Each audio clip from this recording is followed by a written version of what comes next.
It was January 23rd, 1990, 4 years ago to this very week, that a young lady, mother of two, walked out of the house that you see behind me now and was never seen or heard from again. This is the story of the disappearance of Mellissa Payne. I'm Pete James, and along with the Lincoln County Area Crime Stoppers, we're asking for your help with any information that you might have. So sit back and watch this story of the disappearance of Mellissa. This story is a story of intrigue, a story of mystery, and maybe even a story of homicide. We're not sure, and that's why your help is needed.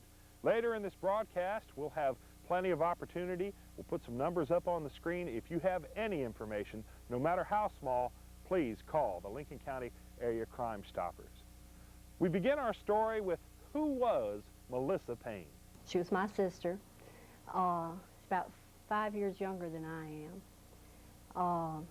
She was very outgoing, very outspoken, kind of a character. She liked to joke around, pick, and aggravate. She was kind of the one that kept us all going, all together, you know. Well, I've known Mellissa ever since she was about 16 years old. She went to school with my friend, my daughters, and she was always, you know, coming over to the house. And then in later years, you know, as she got older and married and had her children, we still remained, you know, real good friends. We would go shopping together and go out and eat. She was one of the best persons you'll ever run across. And she could keep you laughing. If you was with her all day long, she'd keep you laughing all day. She was the kind of person that, you know, everything she did was funny, and she was always up to something, you know what I mean, joking and carrying on, and she had the prettiest green eyes you've ever seen. If you ever see her, you'll never forget her pretty green eyes. She was a good mother. She loved her kids, and she worked hard for them kids. I've known Mellissa since the 6th grade, which that would be about 18 years, and we've been best friends ever since. I mean, big-time buddies. Where she went, I went. We walked home from school together, spent the night together. She was just the best friend anybody could have. What made Mellissa a best friend? Well, she would do anything for you if you asked her. She was a big cut-up. There wasn't a day go by that if you felt, like sometimes if I felt down or she felt down, we always, you know, said something funny to each other to always pick each other up. And she was always there. Anytime I needed her, she was there, and anytime she needed me, I was there. If you'd ever met her, you'd have never forgotten her either. She's just a great person.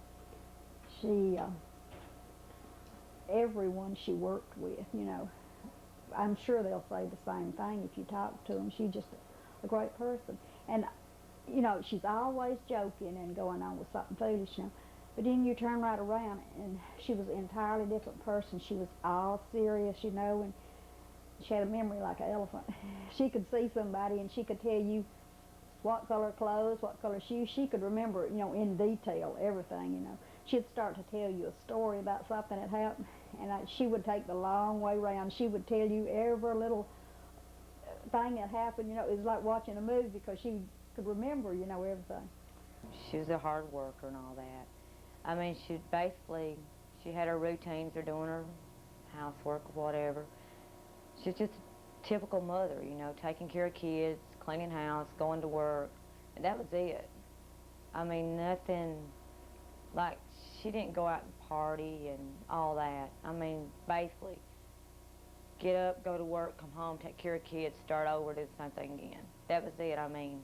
But she was a fun person to be around, because I worked, and I would go over and talk to her and stuff, and I mean, she was just a fun, loving person to be around, but yet she took care of her kids like a family person. She had her duties to her kids that she done. She wasn't the type of person that would drop her kids on anybody and then take off. That wasn't her. She would work, pay her bills, take care of her kids. That was it. She was a jokester. I mean, she loved to pull pranks. She loved to tease. If she could scare you, she loved it. Like when she'd write, like at school sometimes when we'd write letters to each other and stuff, she would always end everything like, she would draw this back end of an elephant, draw this, the back end of him and write the end on it, you know. She was real close to her family. She was a family type person, you know. She didn't go out to clubs or anything like that. She was just with her kids and her family. Her and her brothers and sister and her mother were real close. And she spent the majority of her time with them, you know. And they'll never quit until they find out what happened to her, if it takes them the rest of their lives. She went through a rough divorce, and it was bad. She went through some hard times, but she pulled through that. She was beginning to get her old self back together, and the jokes and the cut-ups and all that. And you just never would think that it would happen to her because of what she had been through in the past and moving on like she was doing. You just wouldn't think of it. And there could never be another person that hit this face of this earth that was just as fun as she is. She was just, I mean, I speak of her as she's still here, but I just, you know, because she's just real close. She's just, you'd have to know her. And I know the people that did know her know what I'm talking about. Because she could meet somebody and she could make a friend. She worked hard, raising her kids and just working and just kind of like, if she wasn't there, it's just kind of like the life's gone out of the party type of person, you know. She just kind of kept things kind of stirred up and things like that. Tell me about Melissa's family. The children? Okay, she had 2 children. Angela would be about 12 now, and Josh is 9 or 10. We haven't seen them since about 3 weeks after she disappeared. We're not allowed to see them. She was real close to them. The kids, she stayed with them. I mean, she had full custody of the children, and she spent a lot of time with them. And she's just real close with them. Who has custody now? Her ex-husband does. Well, I cared for children for her while she was working 3rd shift for a while, and she was there 10 minutes after she got off from work to pick them up in the morning, and she brought them about 15 minutes before she went to work at night. And back then, that's right after she had first gotten her divorce, and she would work all the overtime she could get. She just worked her little self to death. She worked, I know of one time that she worked over 3 weeks without taking a day off, just, you know, in order to give them a little more security. And she was just a wonderful person. She had a lot of hard times, but she'd never left those kids. Never. Because the kids were number one with her. She never would have turned her back and left them. There's no way. Those kids were really her life.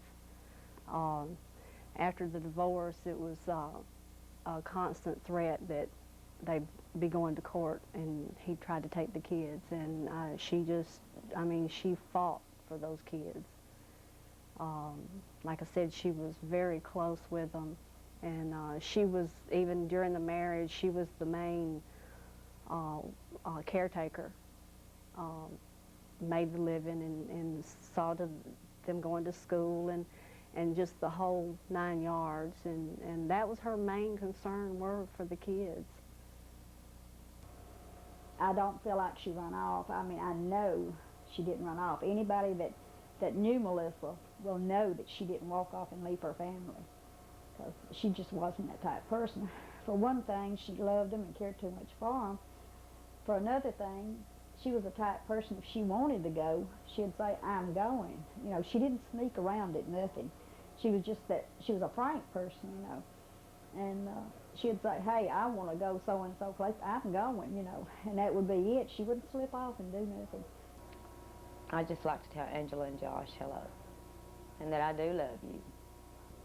Well, I know that there has been people out there that I have heard make comments that, you know, Mellissa just ran off and left, you know, with, you know, just left with nothing, you know, just left her kids and just left away from here. I've known Mellissa for 18 years, and Mellissa wouldn't have done that. Mellissa loved her kids, no matter what some people were putting her through, you know, and the things that she was going through. Mellissa would have never walked off and left her kids or her family. She loved her mother. She loved her whole family. You know, she was just the happiest person that you could ever be around. This is the last place that Mellissa was seen on January 23rd, 1990. We're not sure what direction she took, up Providence Road or down the road.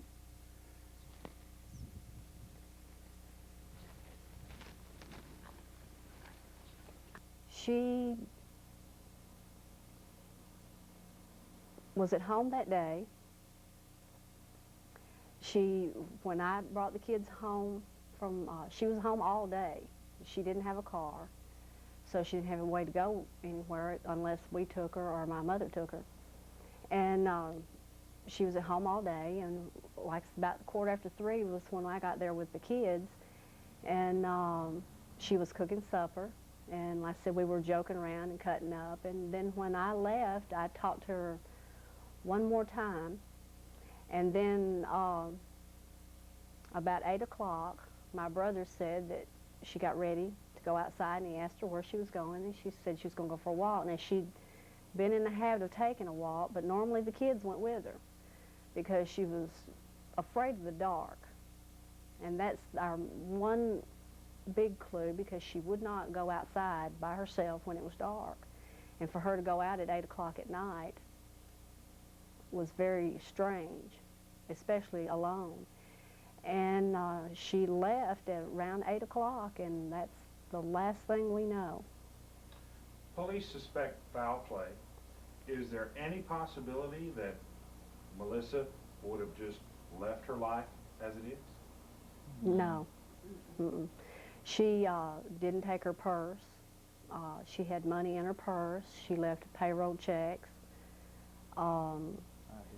ID, the whole thing. She took nothing with her but a coat.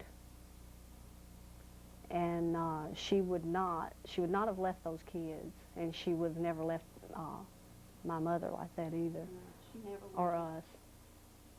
have hurt her mother like that, not knowing where she was at. She would have made a phone call or something and said, hey, I'm so-and-so, because she knew how we worried about her.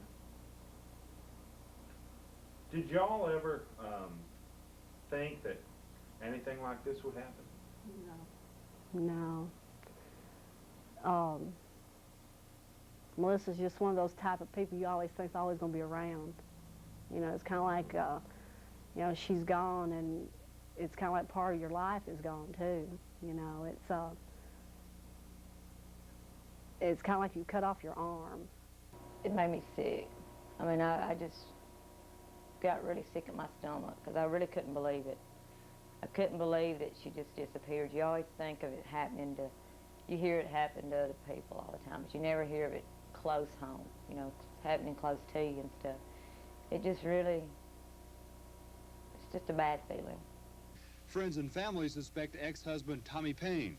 The couple's divorce was bitter and sometimes violent, according to friends. We've had him down here and talked to him several times, and we cannot find anything in anything he says that would lead us to believe that he was involved in any way at this time. The Lincoln County Sheriff's Department hasn't ruled out foul play. Melissa's family has never considered anything but foul play. They insist it would take force to separate Mellissa from her children. Brian Magruder, News Center 19, Lincoln County. The night she disappeared, she had called me about 30 minutes before she disappeared. And I had gone to tell her home and wasn't at home. And one of my children answered the phone. And he talked to her a few minutes, you know, and he told her that I had gone to tell her home, and asked her, said, what do you know, he talked to her for a little while. He said, what are you doing tonight or something? she said, well, I'm fixing to get ready and go to work in a little while. I said, I work, you know, third shift. And then, oh, probably about 9:30 that night, or maybe at 10 o'clock, her sister called and asked me if I had saw her. And I told her no, but she had called the house. And she said, well, said she's disappeared. And her little girl had told her, you know, that she had called me and was talking to me. And so, you know, right then I just assumed the worst, because we had feared something, you know, could happen to her. And so they started looking for her and searching for her, and her family will never quit until they find out what happened to her. Well, at the time when I found out, I was pregnant with my second child, and I had almost had a miscarriage, so it was several days later that I really knew that something had happened to her, because Debbie had said she was afraid that it might upset me, and which at the time when I did find out, it did. And I was just tore all to pieces, because I had counted on her, because I was off from work on a leave, and we talked to each other just about every day. You know, it kind of picked me up to talk to her, you know, because I was home and, you know, in the process of worrying about having a miscarriage at that time. A Tennessee mother remains missing, and her family continues to search for answers. But so far, authorities, a psychic, and newspaper ads begging for a Mother's Day gift of information has left them clueless. This Fayetteville, Tennessee woman wants information about her missing daughter.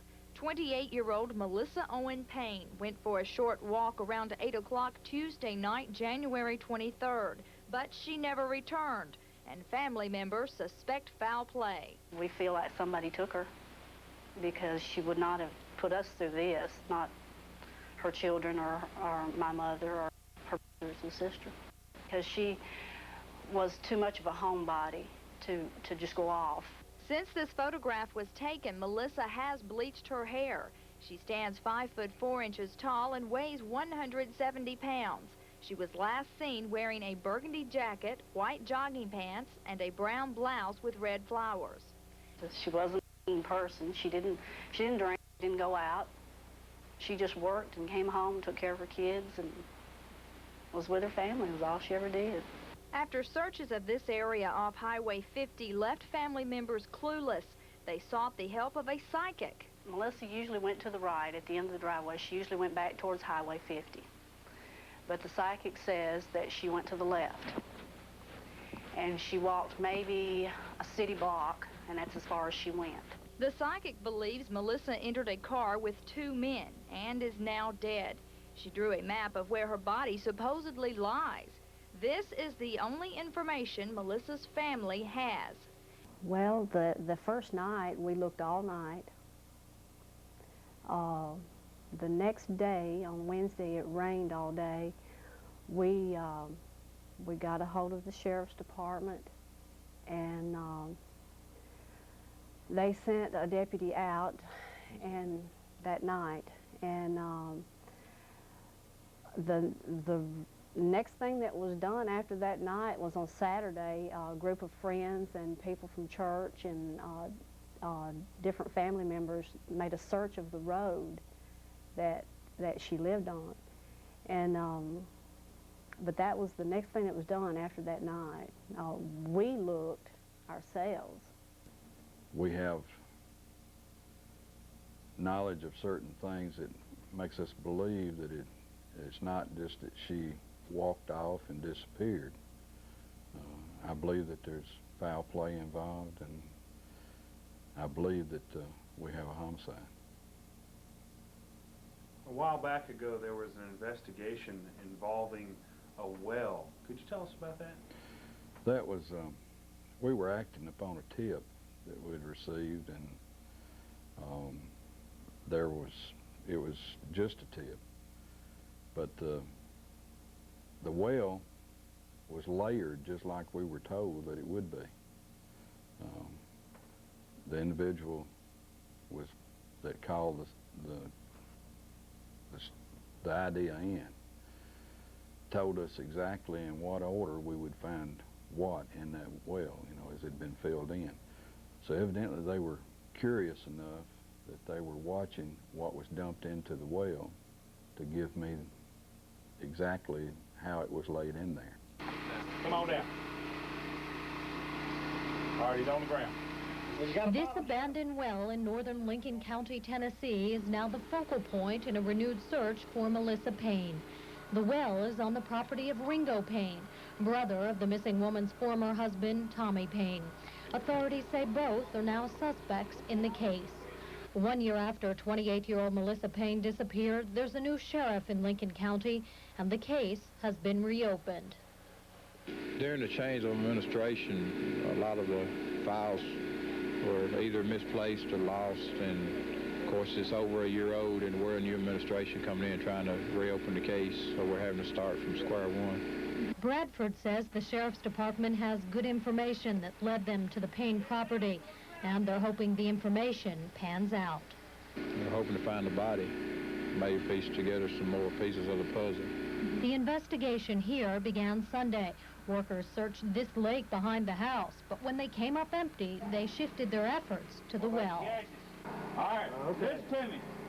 Take this light. You want to secure it to this wall or to this security rope, either one you want to get. They've been at it non-stop, emptying the well of the mounds of trash inside. Searchers say the well is 90 feet deep. So far, they've burrowed down about 65 feet. Mellissa Payne disappeared in January 1990, but dates on some of the items brought out of the well indicate they were dumped here after that date. Investigators say with each bucketful, they get closer to the bottom of the well and maybe closer to the end of the case. But they still have hours of work ahead of them, and they say they'll keep at it until they can't dig anymore or until they find the body of Mellissa Payne. Sandra Mitchell, News Center 19, Lincoln County, Tennessee. I thought we had a live one. It looked like good information, and that part of it was. But it was based on suspicion.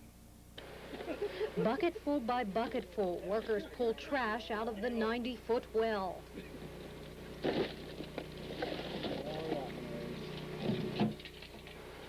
It's a tedious process. We're moving along. It's just a slow go. We're trying. Still looking.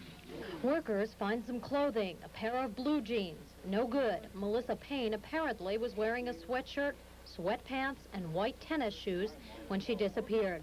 Later, they uncover a pair of white tennis shoes. The right size, but they can't be positively identified. For now, they keep digging, hour by hour, getting closer to the bottom of the well.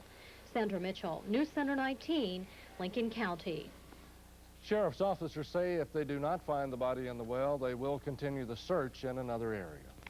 Well, Chris and Jerry, the end is in sight, we're happy to say, for the searchers here in eastern Lincoln County. They've been at it since Sunday, about 25 or 30 of them. Volunteers from the Lincoln County Sheriff's Department, the local fire departments, and the local rescue squads volunteering their time to search this abandoned well for the body of Mellissa Payne. Payne, the 28-year-old mother of two who disappeared from this area last January. Now, they have run into some difficulties during the past few days. For one thing, this well is 90 feet deep, and it's filled with garbage and trash. They've had to empty this garbage and trash out by the bucketful. They've now gotten completely through the garbage and trash, and they're running into cement blocks. As you can imagine, that makes their job much tougher, but they also say it's a very good sign. Sheriff's officers tell us that's exactly what their informants told them they would find near the bottom of the well. This is very encouraging for them, so they're working nonstop. They're sending 2 men down into the well at the time, working 2-hour shifts to haul this cement out of there. We are told because the job is so tedious, they're only gaining about 6 inches every hour, but we're happy to say they're now down about 80 feet, which brings them within 10 feet of the bottom of the well and maybe the end of the case. Chris and Jerry? Sandy, I know a lot of the people have been there since Sunday. Are they taking any kind of breaks, or are they working around the clock?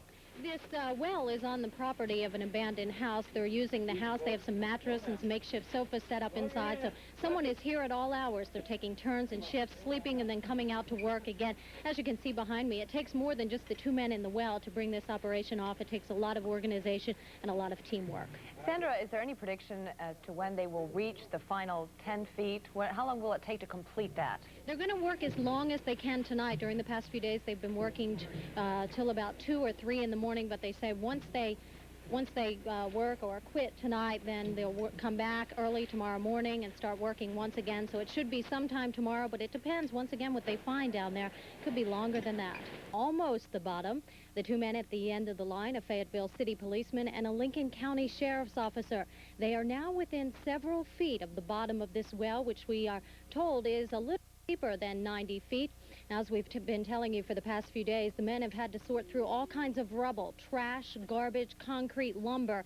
Of course, they're looking for the body of Mellissa Payne. Payne is the 28-year-old mother of 2 who disappeared from this area in January 1990, and she hasn't been seen since. Now, sheriff's officers tell us what they're finding is indeed a good sign. The informants that led them to this site told them what they would find and in what order. So the garbage and the trash that they pulled out first, they pulled out tons and tons of this stuff. The lumber and the concrete was all in the order that they expected to find. Of course, what they're hoping to find next is indeed the body of Mellissa Payne and put an end to this 5-day effort that they pulled off here in Lincoln County, Tennessee. We hit the bottom, and it was a solid rock bottom, so there was nothing below the material that we were told that would be there. You had a lot of manpower and extra deputies and volunteers out there. What was the general feeling when you hit bottom? Well, it was a disappointment. As we were coming down through the layers, and it seemed to be going our way, all of our hopes were high. When we hit the bottom, it was a disappointed feeling. But like every other lead we've had in this case, or call, we've done our best to run it to the end. And I'm glad that the people are staying with us on the case. And Lord knows we appreciated the help that we had out there.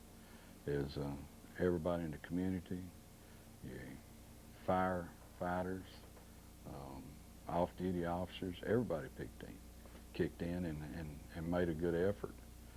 And I don't think that we've really lost any of that feeling in the community. And that's the purpose of us doing what we're doing. You recently offered $1,000 additional reward money yourself. Right. Is that personal money? Yes, sir. Wow. What's the total reward stand at now? $7,500. And what do you hope that will do? We hope that it entice someone. I believe that there's somebody out there that knows something or has a piece of evidence that'll unwind this thing and help us solve the case. The money naturally is an enticement, but this family has gone through a lot, and I regret that the mother didn't live long enough to see us solve the case. And to me, that's a hard thing for a mother to die not knowing what happened to her child. Even though she is dead, though, she in a way continues to aid the case. Can you tell us about that? Sure. She had talked to me several times, and she had a well-kept book of notes, and I still refer back to her notes because I wasn't here at the time, and it lets me know what actions were taken and what was going on at the time that the disappearance occurred.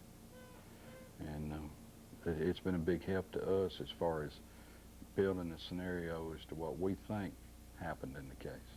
My mother at that time had separated from her husband, and that's why they were living together. Mellissa was divorced, and so they had moved in together, had gotten a house together.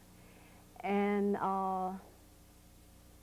this, I guess, was about the last straw that for Mom. Mama, she was very close to Mellissa, and Melissa's just the type of person, if you knew her, you were close to her. She was just that type of person. And it really, it just about destroyed Mama. A few months later, we found out she had cancer. And she went through several series of radiation and chemotherapy. And trying to find Mellissa was the only thing that kept her going. And she finally died in October of this past year.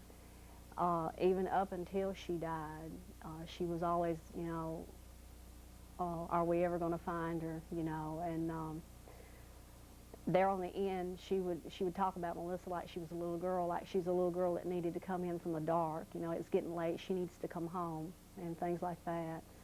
So it really took its toll on her, you know. It took its toll on each one of us in some form or fashion. Each one of us has gone through our own little thing, I guess, because of this. What have you gone through? All of you. Sleepless nights, wondering what happened. Is she dead or is she alive? Just the not knowing. You can't put it to rest. If you just knew, you could go on with your life. But Yeah. the not knowing is the anguish. I think the main thing I worry about is I know in my heart that she's dead, and I just wonder how she died, how long she laid there, you know, if she thought, are they ever going to find me? Are they even looking? You know, and knowing we would be, and how she suffered. I think that's the thing that plays on my mind the most, because I know Melissa's dead, and I hate the thought that she laid somewhere for hours and just wondering, you know, are they ever going to find me? In our investigation, we drug ponds in the area, made a search of the area, walkover search. Even along into the investigation, as a psychic come down and worked with the investigator, Richard Tucker, and checked areas. There were some people to talk to. In fact, there was a polygraph test given to some folks, and it would just seem like you run into a dead end everywhere you turn. You say a polygraph, was that given to the suspects at the time? Right. Did they pass or fail that polygraph? Well, I wouldn't comment on that this time, because that's property of the Sheriff's Department. In the event that they come up with an arrest, that may be some evidence they'll be able to use. Very good. What do you remember about the case in particular that really set this case apart from others that you worked on? Just that it was hard to get evidence to lead you in any direction. It was just you take somebody walking at night and just disappear. It's hard to pick up on anything. Looking back on the investigation, would you have done anything different? I don't think so. Of course, you'd always say that you know, there's somebody out there that knows something, and you miss talking to them, or we miss talking to them. And there's always somebody that knows something and will be able to help you in a case like this. It's been about 3 years since Melissa's disappearance. Personally now, do you think she'll ever be found?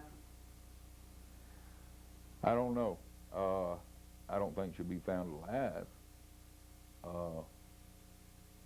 after this length of time. I don't have any particular thing to base that on, just my own personal feeling. How hard is it to convict for a crime like this after that much time has passed? It's pretty difficult.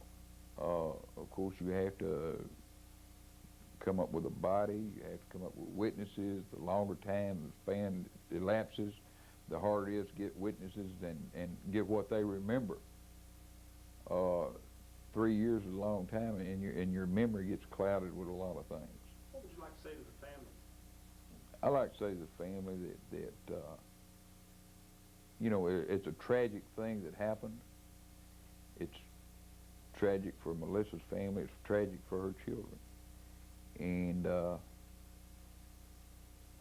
there's nothing you can say really to a family, just that you hope everything turns out right, and especially you hope her children grow up to be good, you know, good citizens. What would you say to someone out there who may know something? To contact the local law enforcement officers and tell them, even if they think they know something, if someone out there knows or even think they know something, contact your law enforcement agencies and give them the benefit of that information, because they may have something that ties right in and makes you what you think is insignificant very significant in their case. How would you feel if the case was solved? I'd be glad. I would be glad to be elated. Sure would. What's the single biggest obstacle in this case so far? Not finding a body. We need to locate the body, as well as any witness. I think would be that's part of the $7,500. If there's someone that has that information is worried about retaliation or anything in that line, well, you can remain anonymous and still be eligible for the reward. Now, how's that done, Sheriff? Well, they can call me or they can call Crime Stoppers, and we won't even know who they are, won't ask. We're just grateful for every piece of information we get. How might the discovery of Mellissa Payne's body help to solve the mystery? Well, if we can locate the body, it would, we hope that we can determine the cause of death. The location itself would help some, because, like I said, we have a scenario from building the case as to what happened, but even a thing like the location of the body might put us on the right track there. We have mountains of paperwork involved in the case, and you can read it and you miss things no matter how many times you read it. But if we've got something that will just point us in the right direction, I'm sure that this paperwork is going to help out a lot as far as statements and reports that we have. Who was the last person to see Mellissa Payne alive? She was at her residence on Providence Road. Her mother was there, her children were there, and her brother was there. Like I say, this is about 8 o'clock at night. Like I said, about 8 o'clock was when she left the house. It was a cloudy night. It was kind of warm, where all you needed was just like maybe a little windbreaker. Unusually, warm for January. It was cloudy. At the end of the yard there was a light, a street light, but if you got very far away from the house at all, it was pitch black out there. That's the only light right out there. There's a long drive to the house, so from the house to the drive is fairly well lit. But then if you get very far away from the house, it's pitch black out there. She had on a pair of white jogging pants, white pair of tennis shoes. She had on a blouse just like this right here. This is the colors, tan and red and white. It's a button-up blouse. And she had on a maroon colored windbreaker.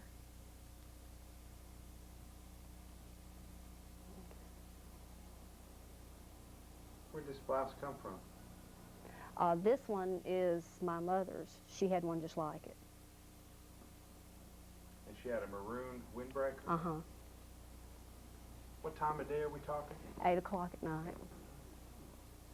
The reason we know why is exactly at 8 o'clock is because Roseanne was coming on TV when she walked out the door. And she asked Angela and Josh, did they want to go walking with her? And they said, no, they wanted to stay there and watch Roseanne.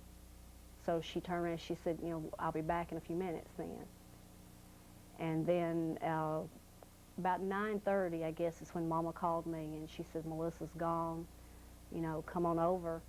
And so when I left here, I went the back road to Mulberry, past the little gas station down here, and I went the back road. So I thought, well, if If she's walking that way, or if by chance she's in a car with somebody, I'm going the back way, I'll see her, you know, or maybe I'll meet a car or something like that, I'll see her. And I didn't meet a vehicle on the road on my way over there. Like I said, it was cloudy, warm, unusually warm. And the next day it rained all day. So, you know, if there had been any blood on the pavement or anything like that, you know, it would have been washed away.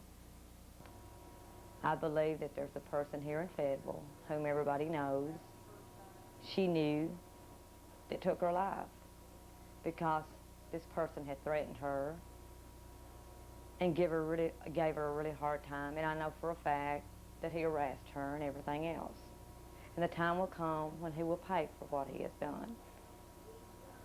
And I'm not going to call no names because that person knows exactly who we're talking about.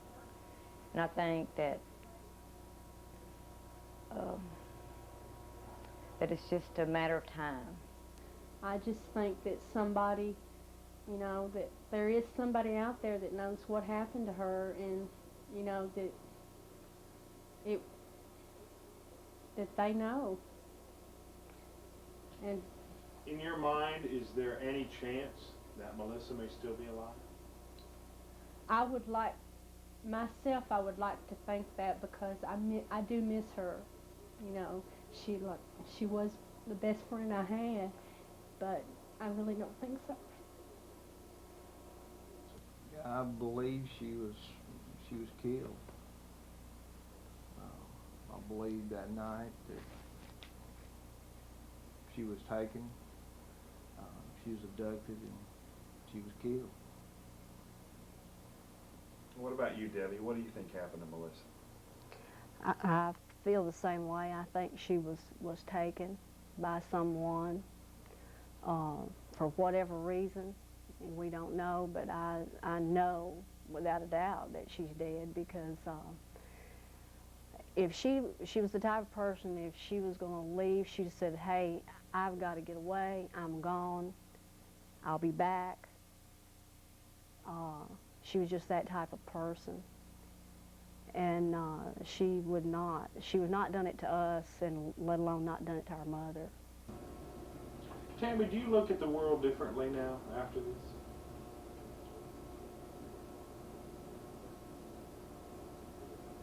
Yes. What's different now?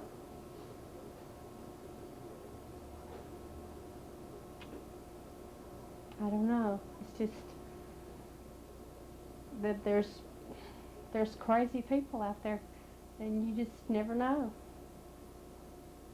If anybody thinks that they know anything at all, no matter how small, they should contact the Sheriff's Department, because, you know, this is something that you can't describe how it is. You have to experience it. And, you know, somebody has to know something. Somebody's heard something, somebody saw something. And just to realize that you see somebody that you loved and cared about, and they just vanished off the face of the earth, not knowing what happened to them, you know, if they did suffer, for how long, what happened to them. One part of you says, I know that they're dead, but another part says, by some outside chance, she may be alive. But, you know, if anybody that watches this knows anything at all, like I say, no matter how small, if it's, you know, I thought I might have seen a glimpse of this person or that person, just contact the Sheriff's Department, because the family does need to put this to rest. Because Melissa's mother died, as Debbie said, last year, and one of the last few things that toward the end was always wondering what happened to Mellissa. And she died. As a matter of fact, she made the statement that I could die in peace if I just knew what happened to her. And also, I think our sheriff now, Sheriff Shelton, has proved to Lincoln County to what lengths he would go to try to find out what happened to her. So if you call, if you know something. I think I'd say, you know, if you could just maybe put yourself in our shoes just for 24 hours, It's been 3 years. And it's kind of like whoever did this is saying to us, Mellissa never existed, so just forget about her. But we know she did. We know that she was a major part of our lives. She was my only sister. And it's kind of strange when people ask you, you know, well, how many kids, how many brothers and sisters do you have? And you say, well, I've got 5 brothers. And do you say, I had one sister or I have one sister? You know, it's kind of like somebody, whoever did this is saying, you know, she didn't exist, so just forget about her. You know, I've done what I've done, and y'all just forget about her, but we can't. She was just such a major part of our lives and memories, too, that you can't forget it. And at least if we knew what happened and where her body's at, and you could put it to rest, it'd make it easier. It by no means takes away the hurt, but it would make it a little easier. It's something that you can't ever shake because, you know, with the kids now, you know, I know where they are, what time they're supposed to be home, where they're supposed to be, because you're always scared that it happened once, it could happen again. This is just not something that happens in big cities or far away. It happens here, and it does make you paranoia, whatever you want to call it. It lingers with you. I'm sure that everybody will agree with that. That it's like a ball and chain. Well, it makes you not trust anybody. You know, you don't feel like you can trust a soul except for yourself and those that that's your family. You know, you're always, even I myself would not get out and walk down the road now, where I wouldn't have thought twice about it before. Walking up and down the road that I live on, I wouldn't do it now for anything. You know, wouldn't want my kids out. And it just kind of makes you a little bit paranoid, overprotective, or whatever, for this to have happened. Sometimes when I would when we would go up the highway up towards Mulberry, up that way where she was supposedly, you know, missing from that road up there. Sometimes when we'd go by, you know, I would start to cry, you know, thinking about her and everything. I still think about her.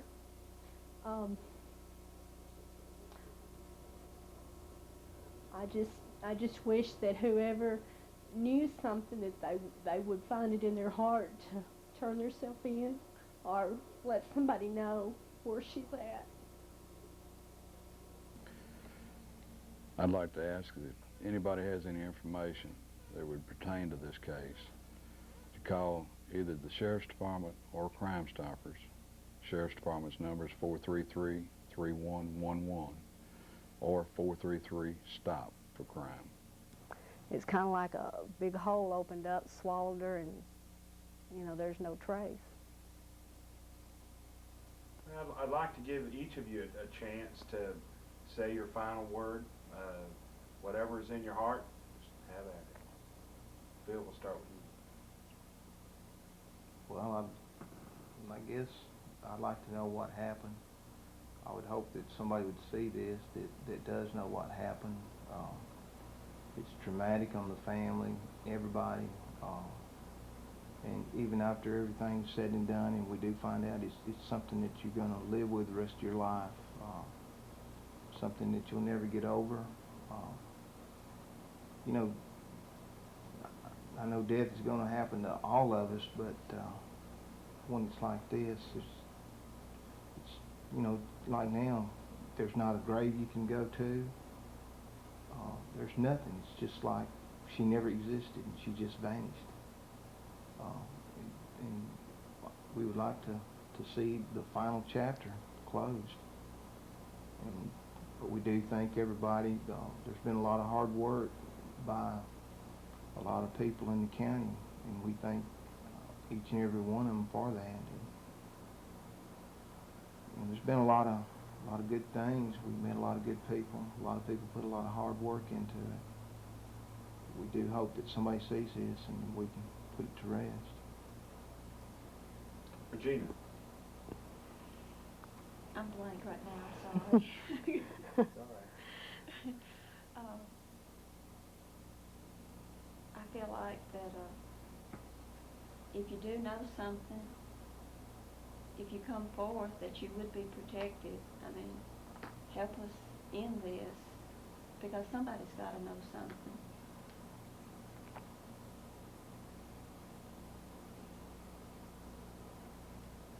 And Debbie. I guess I might feel I'd like to put it to rest. I would like to have that grave to be able to go to and say, you know, my sister is here.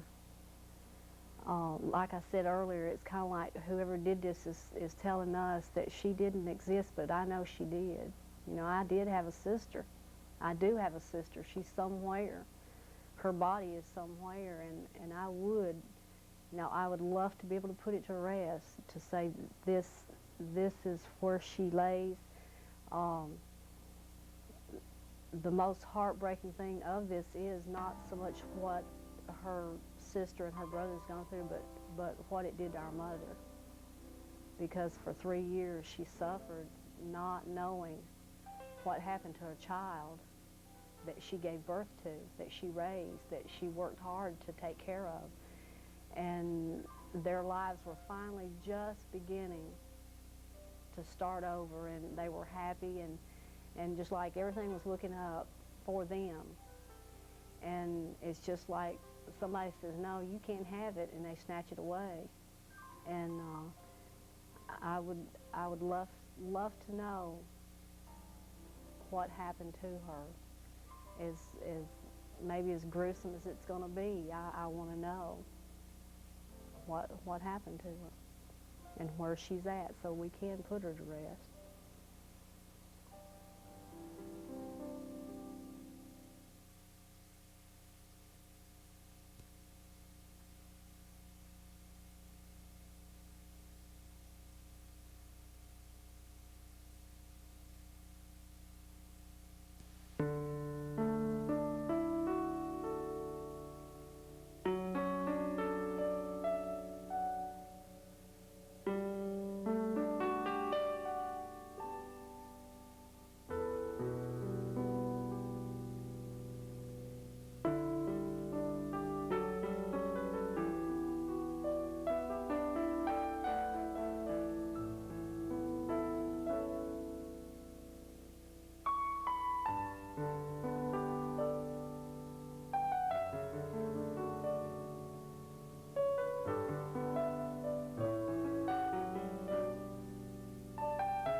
Oh, I've owned a home here for So you did. So. owned a home here for years. Oh, okay. Okay. Well. Yeah, I mean, I am a little different, I guess, in terms of mindset. I don't know if there's any place I want to spend every minute of every year. But I'm fortunate that I have the type of life that allows me to live in more than one place. Sure. And Florida's right in town. I'm a Floridian. Yeah, well, I think it might be. I think we can afford it, and we're not going to live forever, so. You're not? No, I... Son of a gun. Hey, you know, before I hang up, I want to tell you, I'm sure that you and I spent time at the same Army base together. Say. I don't think so. Maybe. Army base? Where was this? Fort Meade. No, as a matter of fact, I was with NSA. That's what you're talking about. That's what I'm talking about. Yeah, except NSA at that time was in Arlington, Virginia. Yeah, I was there, too. Were you? Yeah. Okay, well, they were moving to Fort Meade, but I got out. I escaped. Yeah, I was there. I got out about 2 weeks before Eisenhower's inauguration. Uh-huh. So 2 weeks before? About 2 weeks before he was inaugurated. Well, then you weren't at Fort Meade as a military person. No, a civilian. Yeah, because they didn't go over to Fort Meade for 57. 4 or 5 years after that. Yeah. Yeah. Well, indeed. You were NSA type, huh? Yeah. Yeah. Well, I was Air Force Security. Yeah. Which was supposedly intelligence. There are times when I question that nomenclature, but that's another program. But I was over at Arlington Hall Station, absolutely, on Glebe Road, was it? Yeah, you got it. Boy, oh boy. Glebe Road and Arlington Boulevard. Yes, indeed. Yeah. That's a long time ago. Yeah, well, they closed it down. I can't imagine why. They should have condemned it when I was there, for crying out loud. You think this, as long as it's something we can afford, you don't see anything wrong with it? I have no problem with that at all. I thought I'd run it by you. No, sir. Hey, listen, as you point out, none of us can be here forever. Yeah. I do wish you well, my Thanks, friend. sir. Good night. Yeah, listen, a lot of people lose sight of that. They keep planning for tomorrow. How about today? Now, you know I don't mean to live irresponsibly, but on the other hand, you put a number of years in, you worked hard. Why not enjoy it? The last thing, the bumper sticker that says it all, I'm spending my children's inheritance. Well, I've been asked to pass this along. We have a young fellow named Kevin Delaney in the studio. I know Kevin is a boss type, so I have to. He makes me call him Mr. Delaney, and I have to salute when I come in there. It's really kind of distressing. But Kevin has been enthralled by Sleepless in Seattle. I understand. I haven't seen that film. I got to see this one of these days. But Kevin is envious of the talk show host that was looking for someone else for a 5'4" blonde. And all of we won't go into the description. So if you are such or know someone, Kevin is a handsome single brute that would be very interested in meeting you. 5'4", all of the things that go along with it. I'm Bruce Williams, fixing Kevin up on TalkNet. Ladies, why in the world would you take a vitamin and mineral supplement every morning, but then have no idea whether it's working? Take Made for Women, you know it's working for you. Why? Because Made for Women from Action Labs combines vitamins, minerals, and herbs in precisely the formula that you as a woman need. Made for Women. No sugar, no salt, no starch, just vitamins, minerals, and herbs that are right for you as a woman. And now there's Made for Men, for a man's special needs. Made for Women, Made for Men, available at all drug discount and health food stores everywhere. Stephanie Cintron, LensCrafters optician. Finding the right pair of glasses is a tough thing. At LensCrafters, that's where my job comes in. I try and help them select a frame and make sure that it is not only cosmetically nice, but also is what they need optically. Customers are definitely concerned about the price that they're going to pay for their glasses. They want to know that they're getting value for their dollars. They get the right pair of eyeglasses, and because it's LensCrafters, they get them in about an hour. LensCrafters, helping people see better, 1 hour at a time. Through Saturday, get to Sears for top-name mattresses at great prices. Special purchase premium quality Sealy Posturepedic, Simmons Beauty Rest, and Spring Air back supporter mattresses in firm to pillow top comfort. He spends over $1 million a year to pick up litter. $1 million?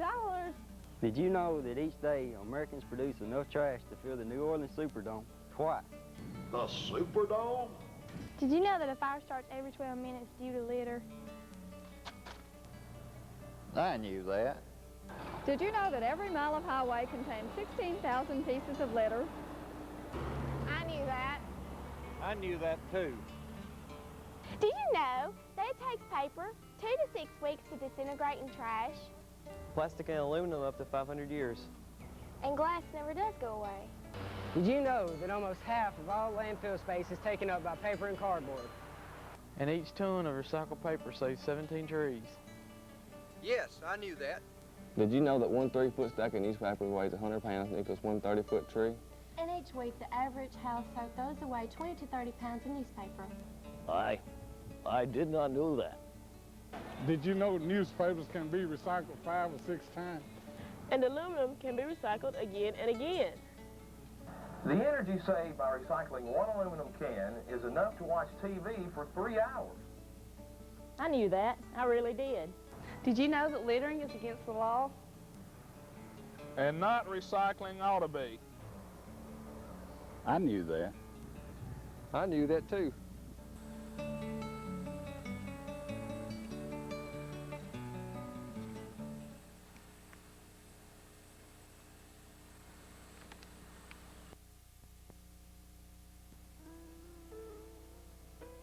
Hey, Catherine, we finally rented The Adventures of Huckleberry Finn last weekend.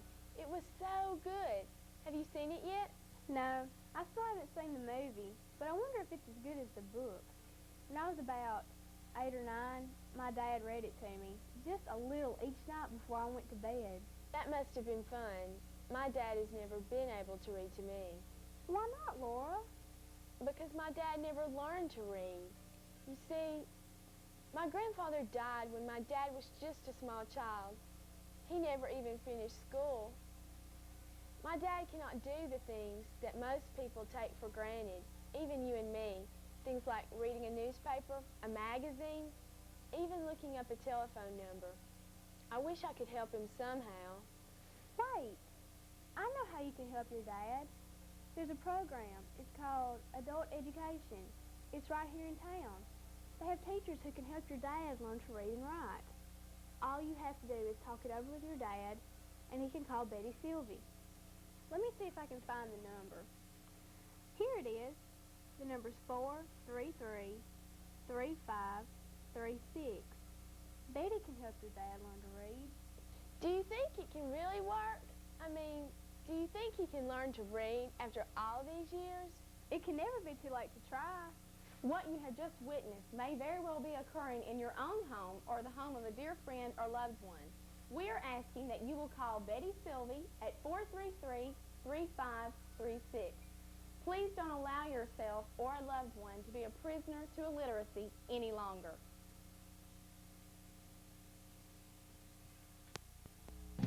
Fly your colors, Fayetteville. The Fayetteville-Lincoln County Chamber of Commerce presents caps, tees, and sweats bearing our historic and elegant courthouse.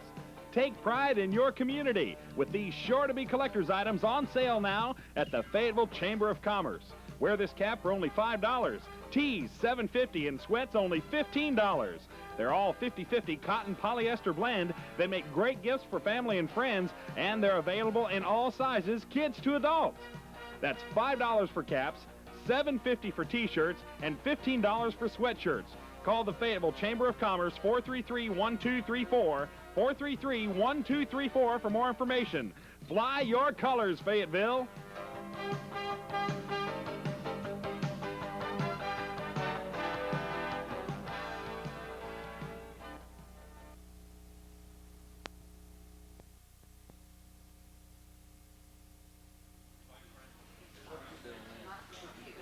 Good morning. I'm Stanley Line with the University of Tennessee Agricultural Extension Service, and we're kicking off a food fair and ag day with all sorts of foods that we grow here in Lincoln County, and we're also going to be talking about how to grow more of those foods, but at the same time conserve our soils, enhance water quality in the county, and we're also going to be talking about storm damage management. That wasn't on the original program, but we felt there was a need for this after the ice storm that we had a week ago, and so that will be part of the program also. And also we'll be featuring home grounds, landscaping, turf grasses, how to handle your ornamentals, when they should be pruned, when you should plant those ornamentals. And so we've planned the program for pretty much everyone, Pete. A little bit of everything for a lot of people. That's You're right. expecting a huge crowd today here at the fairgrounds. Yes, sir. We're geared for a lot of volume, and we have a lot of food to give out in the way of tidbits. Let's see if I can name all those foods. Yeah, hit 'em. This Let's is a see, challenge. Start off. Hey, Grandpa, what's for supper? Right. Let's start off with some deer hams, barbecued. Okay, the wildlife folks doing this, and then we're going to have samples of beef and pork and chicken and lamb. Go from there to sweet potatoes. If you ever had sweet potato punch, you need to come down here and try it. Irish potatoes, squash, cabbage, peppers, a number of other vegetables. Oh yeah, tomatoes. Tomatoes, I don't know how many different ways they're going to be fixed, but we'll also have apple cider, apple cakes, apple pies, fried apples with molasses on it. You ever had any of that, Pete? No, but I'm fixing to. Pumpkin bread, chili, and a few other things that I can't think of. Yeah, cantaloupes and watermelons. Not going to leave here hungry, are we? No, we're not going to leave here hungry. Also, country ham and biscuits, featuring Bigham's Country Hams. Oh, the best in the world. I have to tell you a story about the Bigham's Country Hams. I took one up to my folks one time, Stanley, for Christmas, and took it up to the grocer to have it sliced. He sliced it in half and looked up from over the counter, and he looked for me and he said, "This ham's not from around here, is it?" I said, "No, sir. That was up in Ohio." I said, "That's a good Tennessee Bigham Country ham. Can't wait." He said, "Can I have a slice?" And we give it to him. Big in time, huh? Well, we're looking forward to seeing all that this has to offer today, Mr. Stanley Line. And this is a big day. Now, how often do y'all get together and do this? This is the first time ever we've done it this way, Pete. This is an experiment. And See we how got folks a like it. real pretty day ahead of us, too. Beautiful day. We'll also have a lot of exhibits here. We have the machinery folks bringing in their no-till machinery, harvesting machinery. We have Mr. John Satterwhite here showing off his greenhouses. We have a number of our chemical dealers, our seed dealers, and Co-op is here with an exhibit.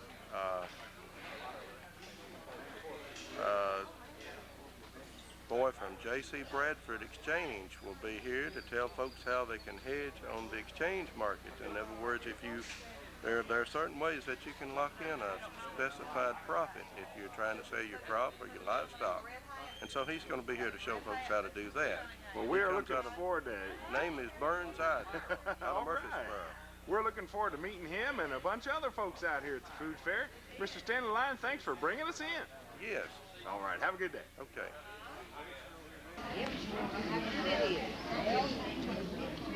Now here are some ladies that know what good cooking is all about. How you doing, Ruth Ann Maddox? Fine. How are you doing? Just terrific. Tell us about what you're doing here today. This is a food fair as a part of the Agriculture Day, and I'm serving Catherine Simmons a bite of You want a bite? winning beef cook-off chili recipe. Catherine, are there any wildflowers in there? No. Now, wait a minute. Right here. Now they are. All right. Wait up. Should have had real wild onions out of the yard. Well, there's plenty of them, aren't there? Right. Well, Ruth Ann, what's in this chili?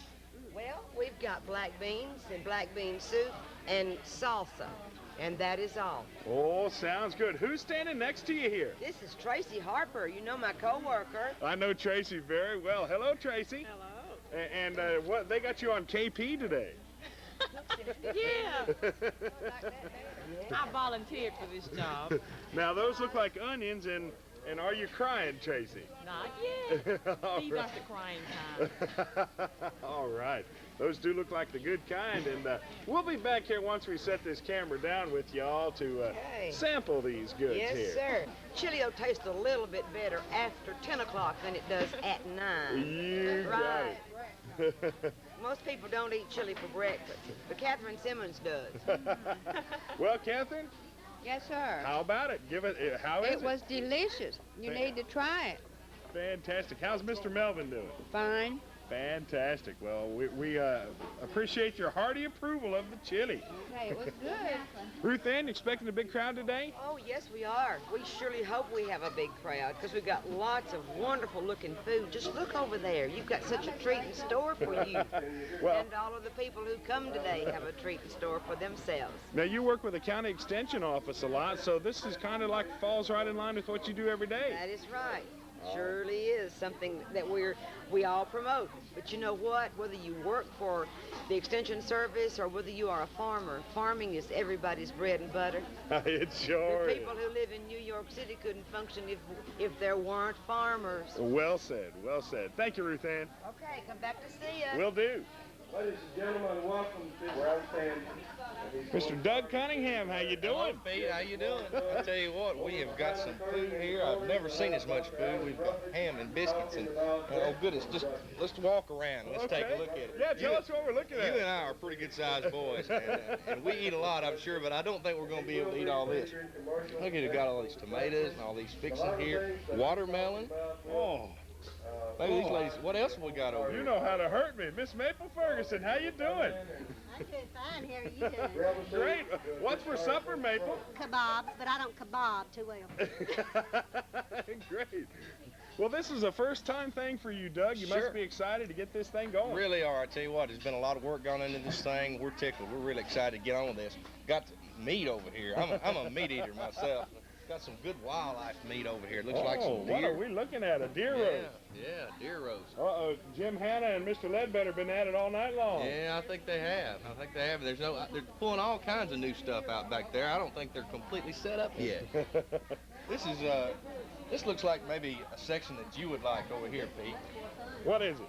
Looks like dessert type items over here. Yeah, I think I would like that. Hello, ladies. How Maybe y'all we get doing? these ladies to tell us what they've got here. What's for supper? What are we serving up today? Sweet potatoes. All of these recipes, everything in here is a sweet potato? Everything but this. Well, go through these and show us what we're looking at here. Well, this is sweet potato bonbon candy. Sweet potato bonbon? Never heard of such a thing. And this is, it's a cake.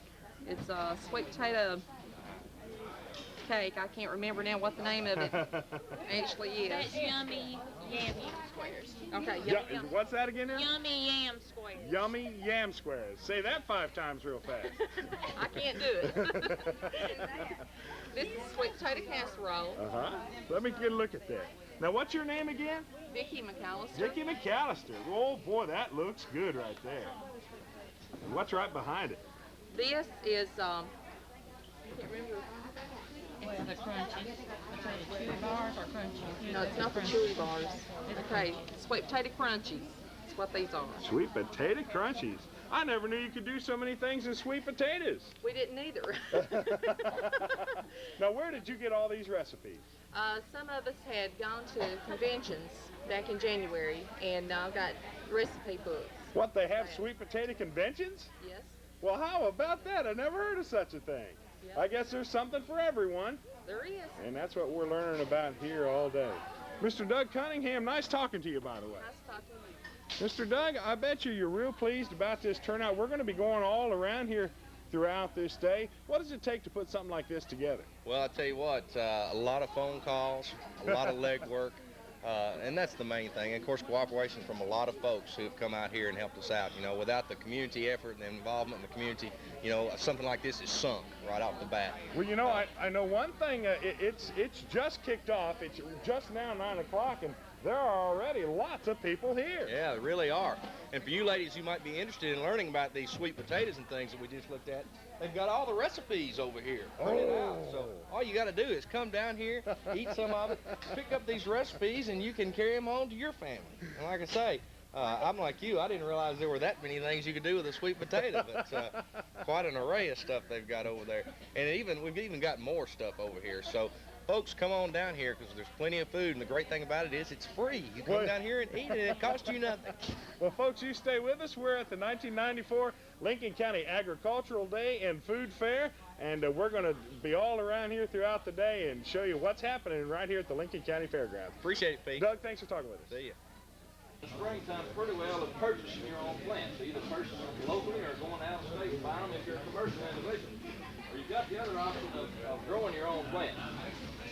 I personally think that in most cases you're better off to grow your own if you can at all, or at least have somebody in the area that's a good plant grower to grow them for you if you can make that arrangement. Here's a fellow that really knows how to sweeten the deal. What's your name, sir? I'm Robert Gracie. Mr. Robert Gracie, tell me about what you're doing here at this Ag Day.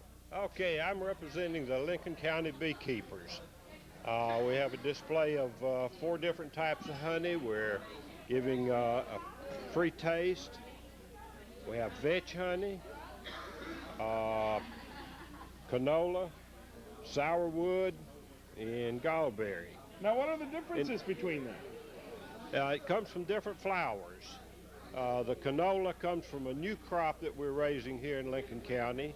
Canola that's used in canola oil, and it's a light colored honey. It comes in real early. The bees build up good and strong on it, and then they're ready for the other flowers. Bees are really, really smart. Tell us about what life is like in and around the colony. Okay, you have the queen bee. She's the mother bee of all of the bees in the hive. The worker bees are all females. The drones, which are relatively few in there, are the male bees. Their only purpose in life is to mate with the queen. Once they mate, they die. Oh, my goodness. The queen will stay in the hive all of her life except the brief period when she flies out to mate.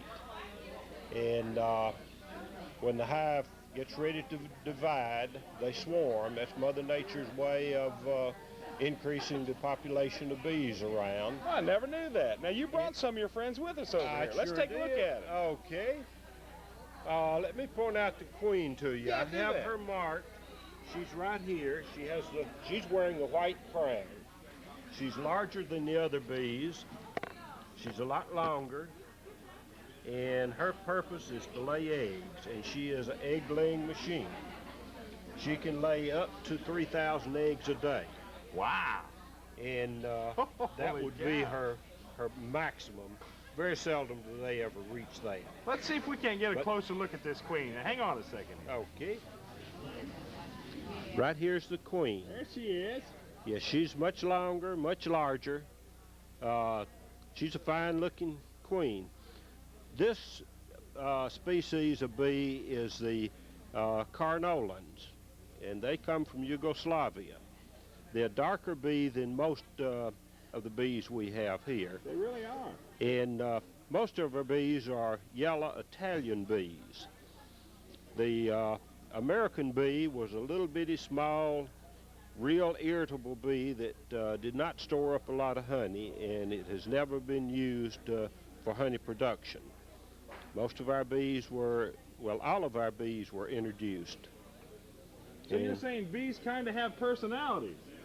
Oh, definitely, definitely. If I have a hive of bees that are real mean, I'll go in and kill the queen and introduce another queen from a colony that I know is real gentle, and in about 6 weeks, all the bees in that hive will be real gentle. That's incredible. So I can, I manipulate the bees to keep them gentle and keep them a real productive hive. Now, how do bees communicate with each other, like if they find a good field of flowers? What are they doing there? Well, bees have a dance language. It's the only non-human language that has really been interpreted. When a bee finds a nectar source or pollen source, it will come back in and do a dance. And each movement means a certain thing, and the bees understand that. The other forager bees then will fly out and go right straight to that nectar source. They know how high to fly, which direction, and how far to fly. So they communicate. How about that? Now, about beekeepers here in the county, it's kind of a popular thing here in Lincoln County, isn't it? Well, yes, but it's not near as popular as it is in some of the other states, like Mississippi, Alabama, Florida. Beekeeping is real popular. You have your best honey production up in the northern states due to the flowers and stuff that bloom up there. Here in the mid-states, between the southern and the northern states, beekeeping isn't as productive. But how long have you been doing it? I've been keeping bees for about 12 or 13 years. Holy cow, it kind of gets under your skin, doesn't it? Right, it sure does. Now, I found to produce honey here and get the best production that I have to move my bees. And have my bees on pallets and have a truck with a boom on it where I can just pick up 2 hives at a time, set them on the truck, and move them to another location. So that's the way that I